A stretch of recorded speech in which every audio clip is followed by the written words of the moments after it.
بسم اللہ الرحمن الرحیم۔ بعض لوگ ہمارا ایک بیان کاٹ کے 15 سیکنڈ کا اور غلط تاثر دے رہے ہیں کہ معاذ اللہ اس نے اہل بیت کی گستاخی کر دی ہے۔ اس نے کہا ہے کہ صحاب گمراہ نہیں ہو سکتے، آل گمراہ ہو سکتی ہے۔ بھئی بات یہ ہے کہ میں ان لوگوں سے پوچھتا ہوں، کیا مولا علی شیر خدا آپ صحابی نہیں؟ حضرت علی صحابی بھی ہیں، اہل بیت بھی ہیں، امام حسن صحابی بھی ہیں، اہل بیت بھی ہیں، امام حسین صحابی بھی ہیں، اہل بیت بھی ہیں۔ باقی جو ان کی اولادیں ہیں ائمہ اہل بیت ہیں، جن کو پوری امت نے امام مانا ہے، جن کے بارے میں حدیث ثقلین ہے، ان کے بارے میں کون ملعون ایسی بات کر سکتا ہے؟ سمجھ آ رہی بات کی؟ میں خود الحمدللہ کاظمی سید ہوں، مجھے نہیں پتا اپنے گھرانے کا کیا مقام ہے۔ تو جو لوگ میری بات کو غلط رنگ دے رہے ہیں، کس نے غلط کہہ دیا، آل کی گستاخی کر دی، وہ تو خود یہ کام کر رہے ہیں۔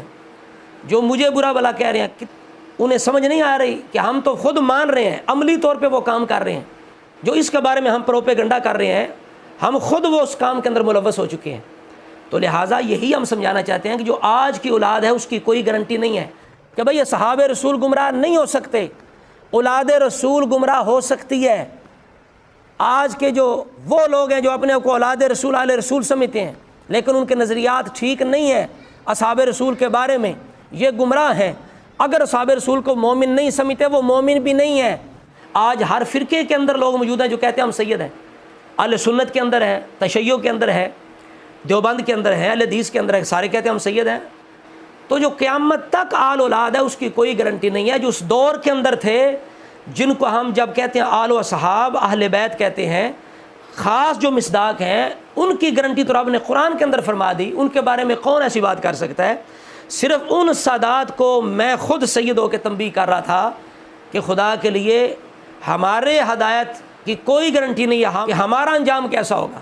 لہٰذا صحاب رسول کو گالیاں دے کر اپنی آخرت خراب نہ کرو۔ جو صحاب رسول کو گالیاں دے گا وہ گمراہ ہے، اور اگر کسی صحابی کو مومن نہیں مانتا تو اس کا اپنا ایمان کیسے رہ سکتا ہے؟ بس اتنی بات ہم سمجھا رہے تھے۔